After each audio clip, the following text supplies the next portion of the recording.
Yeah, legend, San Francisco rapping legend. Now this is funny. This is a funny joke. Yeah. 650. Bonte has the fashion of Duncan, too. Tim Duncan. That's good. See, that's good. That's a good joke. That's a good joke. By the way, Isaac Leftowich, I ran into him at Kezar a couple weeks ago. Really? Shooting a documentary. He's doing great. Good. I was like, Isaac, man, remember? So his daughter is in college now, or just graduated college. But after we won Turkey Day, that is me in the middle of the picture holding up his daughter. He goes, dude, really I had the photo. I'd never forget it. Blah, blah, blah. Cool. So he's doing great. He had great footage on that Balboa SI game, the playoff game in 95. Yeah, the Ollie Thomas game. Yeah, it was really good. I remember this one time he came out. It was Reardon on the grass field at Reardon versus Sacred Heart. And I got a hit off of, I think his name was Devora from Sacred Heart, down the line. Anyway, it was like the slow-mo part of, you know when they would do the slow-mo? Ball coming down the line, right field line. Local Sports? It was the best, right? And then my little brother, right before they went to commercial, Local Sports is way past cool. It was him and all the other little rugrats out there. You know when they would get all the little brothers and sisters? Local Sports is way past cool. And it was like you were a celebrity, dude. Oh, I remember I made it one time, and I got clowned the next day at Washington High School. Why? I don't know, man. It was all bad. It was all bad. I had some bummy fit on, and they were like, "Oh, that's the dude, Local Sports." Oh my gosh, that was a great show. Let's go to the only thing more iconic than that was Hits from the Bay by Greg Wallace Avenue. Late night, Hits in the Bay. Channel 29. You know exactly what I'm talking about. That was right after late what is he doing now? What? What is he doing now? Greg Wallace Avenue. I've been searching for the Greg Wallace Avenue Hit from the Bay. Those old tapes. Dude, he used to have everyone on there. Who's the guy who does the? Before we get to the lines, he does the old Outlay school. with Ricky D was on either before or after it. You remember? Come on, do you guys know what Outlay with Ricky D? Oh my God, you don't know what that is? Well, these guys are like 25 years old. Dude, public access was the best. Spadoni and Lubman had cable TV growing up. They didn't Channel 29. Access. They didn't have channel. He's in Monterey. They don't get Channel 29. And Lubman, he was living in Concord, getting ready for Los Lobos High School. You think Lubman was watching Channel 29? Dude was probably what's the hell of that group that he played? His top 5 music selection? I never heard of that group. By the way, we never did my top 5 music selection. There's a reason. No. Yeah, I don't know We've why all heard the same 5 Jay-Z songs. No. I got Big X Plug. I got DMA. I had some heat. I had some heat. Taylor Swift songs in there, too.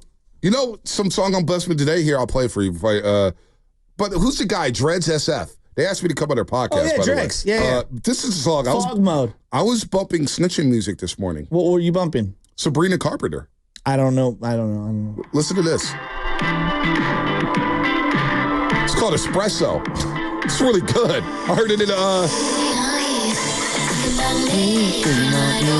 Okay, it's a banger.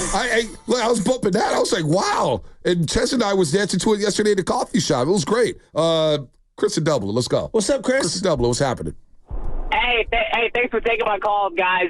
Just wanted to leave you with a quick thing and want to get your thought on this. My only concern with the Niners right now is coming out a little flat with key guys missing training camp or kind of wanting to, right? You got Trent Williams, you got BA. I know we're happy that everybody's back in the building. CMC missed a couple of weeks.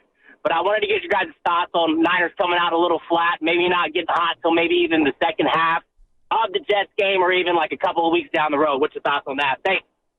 I mean, last year I thought that they were going to start off slow, and they went out in the first half, and they just absolutely dismantled the Pittsburgh Steelers. So we're very worried about that game. No doubt. And when I get 30-7. I don't know if the personnel is better for the Jets than it is for the Niners. Like, I don't know. But I do know that Robert Saleh, I think, has a better familiarity with what they're going to want to do. But they've got the full band back, and I expect them to score points in the first half. But I don't know what to expect from the offense of the Jets. That's the biggest question mark for me. Like, Garrett Wilson and Aaron Rodgers, how many reps have they taken together? Yeah, I don't Mike know. Williams and Aaron Rodgers, how many reps have they got? Yeah. I know we're all worried about Purdy and Ayuk, and that's fair. Like, hey, they didn't really get a chance to work together this offseason. How much has Aaron Rodgers been able to, with the torn Achilles and recovering from that, been able to work with those two receivers? Where's his mobility at? Where's he at? Where's his mobility at? Breece Hall. Can they shut down the run game? Now, I'm worried about Breece Hall, man. He's a home run hitter. The guy can run the football. And there may be some similarities between him and McCaffrey, something we'll get to a little bit later. But, boy, that is a great question. And Mike Williams, too, from the Chargers. We're not talking about him opposite of Garrett Wilson. You have to pay attention to Mike Williams. He's a big boy. Spinoni knows with the Chargers, he gets down the field, he gets on top of you, and he starts bossing you. Mike Williams could be a game changer, man, for them. That's a sneaky move for the Jets. What did you make of Deebo Samuel restructuring his contract to put more guaranteed money for this year? I guess essentially making it easier for the Niners to keep him moving forward. I don't want to get down the road. I don't even know if it means that he's going to be back next year. I don't know what it means, to be honest with you. They opened up some cap space, which is great. They got $50 million in cap space currently. So I think they're positioning themselves in case somebody becomes disgruntled or there's a midseason trade to be made, the 49ers will make that trade to fit it into their books for this year. Now, as far as Deebo next year, I don't think it guarantees anything. Don't you think, though, that Deebo's a very important, really good player who's beloved. There is a Frank Gore-like vibe. When he's on the field, just things feel so different. Well, they said it all the time with Brock Purdy, Jacksonville. Deebo's back in the huddle. I felt comfortable. Yeah. The Cleveland game, our game plan was catered around Deebo Samuel. Green Bay game, boy, Deebo is a big part of the game plan. Deebo's the tone setter. He's walking out the tunnel with Big Trent. You know, it's time we put some respect on Deebo Samuel's name and what he means to this organization. When it stashed Rob Guerrero's like, yeah, he's not an all-time Niner, I kind of sat back and said, what? Deebo Samuel means the world to this team. Gravity. We always talk about gravity with Stephen Curry, who's making rounds in New York City. Gravity of Deebo Samuel. You have to pay attention to where he's at all times. You want to leave him one-on-one with a safety? Good luck. You want to leave him one-on-one with a linebacker? Good luck. Deebo's a problem. He's a playmaker. You know, it's interesting. Like we have a lot of rhetoric regarding Kyle Shanahan, and he does a great job with quarterbacks. But couldn't I make the argument that Deebo Samuel might be his greatest creation? It's unbelievable. From day one, they identified him at the Senior Bowl and said, we're going to take Deebo Samuel and we're going to use him in a variety of ways. Don't you think that Kittle would be really good in a lot of offenses? He was overlooked too. I'm not saying that he wasn't, identified. Like what they did with him was a remarkable. I'm not sure how many offense, and I think CMC would be great in a lot of offenses. I think BA would be really good in a lot of offenses. I'm not sure about Deebo. Yeah, no, Deebo's a playmaker. I think he'd make himself good in any offense. But would he be this? I don't know. Well, Kansas City, he could be. They run all the motion stuff. Okay, that's in one Cincinnati. team. In Cincinnati, they run all the motion stuff. Yeah. The L.A. Rams, they do all that motion stuff. Miami Dolphins and Mike McDaniel, you don't think he could work down there?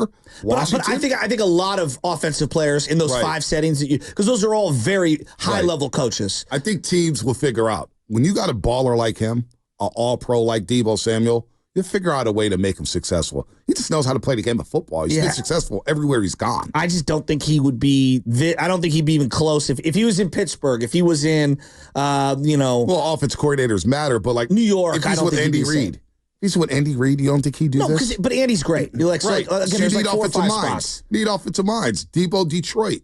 You don't think Deebo would be good with Ben Johnson, and Jared Goff, and Sam Laporta, and that run game and the physicality that they play with? Oh my gosh. I think Deebo will be good. I think we're underrating Deebo in that aspect. Guy's a good football player. He's a good football player. You figure out a way to make him work in this offense, and I think he can make any offense work. Let's go to TC in Sacramento. TC, what's happening? Hey, TC. Monte, Joe, what's up? What's up, TC? You fired up yet or what, man? Week one's here, baby. Let's go. Hey, listen, week one is here. Listen, man, the boys stood on their business, man. They got their chicken, man, and I like that. That's what I was talking about. That was my main thing. Listen, TC, I'm with you on that. They got their chicken.